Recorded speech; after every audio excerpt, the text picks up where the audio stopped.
পহেলা বৈশাখ উপলক্ষে চট্টগ্রাম নগরীর অলিগলি, রাস্তাঘাট, বিনোদন কেন্দ্র, পাবলিক প্লেস থেকে শুরু করে স্কুল, কলেজ, বিশ্ববিদ্যালয়গুলোতে উদযাপিত হচ্ছে বৈশাখ অনুষ্ঠান ও মেলা। নতুন বছরকে বরণ করে নেওয়া, সেই সাথে উক্ত অনুষ্ঠান ও মেলাকে কেন্দ্র করে দর্শনীয় স্থানে উপচে পড়া ভিড় ছিল।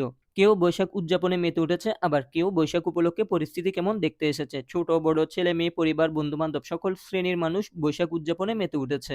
আমিও এর ব্যতিক্রম নই। বৈশাখ উপলক্ষে আশেপাশে কেমন আয়োজন হয়েছে দেখতে বেরিয়ে পড়লাম। সকাল 10টায় বের হয়েছে, সন্ধ্যা 7টায় বাসায় আসলাম। আর প্রত্যেকটা জায়গায় হেঁটে হেঁটে যেতে হয়েছে। রাস্তায় কি পরিমাণ জ্যাম বলার মতো না। সবার প্রথমে চলে আসলাম আমার কলেজে, মহসিন কলেজে। এসে দেখতে পেলাম এখানে বর্তমান ছাত্রছাত্রীর সাথে প্রাক্তন ছাত্রছাত্রীর উপস্থিতি, এবং মেলা উপলক্ষে কলেজে কোনো স্টলের ব্যবস্থা না থাকলেও বিজ্ঞান ভবনে বৈশাখ উপলক্ষে চলছে সাংস্কৃতিক অনুষ্ঠান। উক্ত অনুষ্ঠানে ছাত্রছাত্রী অংশগ্রহণ করেছে। আয়োজিত হচ্ছে নাচ, গান, কবিতা আবৃত্তি, গল্প সহ বিভিন্ন গুরুত্বপূর্ণ বক্তব্য প্রদান করেন শিক্ষকগণ।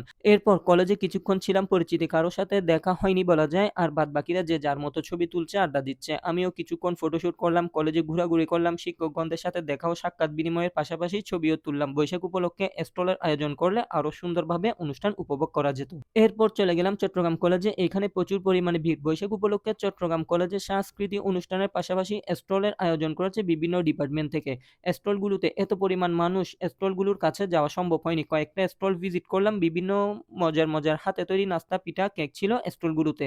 এরপর চলে গেলাম চট্টগ্রামে কম বেশি সবার পরিচিত ও পছন্দের একটি জায়গা, সিআরবি। বৈশাখ উপলক্ষে সিআরবিতে উদযাপন হয়েছে বৈশাখ মেলা ও অনুষ্ঠান। বিভিন্ন ধরনের দেশীয় কালেকশন নিয়ে বসেছিল রাস্তার দুপাশে স্টল। সেই সাথে দর্শনার্থীদের কেনাকাটা, হাত পাখা ফুল, মাটির তৈরি ব্যাংক, ফুলদানি এবং আচার, তিল, বাদাম, চনাবুট সহ বিভিন্ন ধরনের জিনিসপত্র, এবং সেই সাথে উপচে পড়া ভিড়ও ছিল। সিআরবিতেও অনুষ্ঠিত হচ্ছে বৈশাখ উপলক্ষে সাংস্কৃতিক অনুষ্ঠান। উক্ত অনুষ্ঠানে ছোট বড় সবাই অংশগ্রহণ করে এবং উপস্থাপন করে নাচ, গান, কবিতা, আবৃত্তি, গল্প। এরপর বিকাল করে হাঁটতে হাঁটতে চলে গেলাম ডিসি হিলের দিকে। কেমন জানি মনে হলো সিআরবি থেকে ডিসি হিল মানুষ বেশি। সিআরবিতে হাঁটতে ঘুরতে এত কষ্ট, এত জ্যাম মনে হয়নি, কিন্তু এখানে হাঁটাও যাচ্ছে না। আর কি পরিমাণ গরম। ডিসি হিলেও সুন্দর অনুষ্ঠান আয়োজন করেছে। আমি সকালে চা খেয়ে বের হয়েছি। সারাদিন ঠান্ডা শরবত আর 6টা লেমন অরেঞ্জ আইসক্রিম খেয়েছি, আর তেমন কিছু খাইনি। এই 2-3টা জায়গায় গিয়ে পা ব্যথা হয়ে গিয়েছে। আগে একটা সময় কত হাঁটাহাঁটি করতাম। যাই হোক, আশা করি আপনারা ভিডিওতে দেখতেই পাচ্ছেন কেমন ছিল বৈশাখ উপলক্ষে পরিস্থিতি ও আয়োজন। বৈশাখ উপলক্ষে আপনাদের কেনাকাটা ও ঘোরাঘুরি কেমন হয়েছে জানাতে ভুলবেন না। আপনাদের সবাইকে নতুন বছরের শুভকামনা। নতুন বছরের সাথে সাথে আপনাদের জীবন রঙিন ও সুন্দর হোক, এই প্রত্যাশাই করি। সবাই ভালো থাকবেন, সুস্থ থাকবেন। আল্লাহ হাফেজ।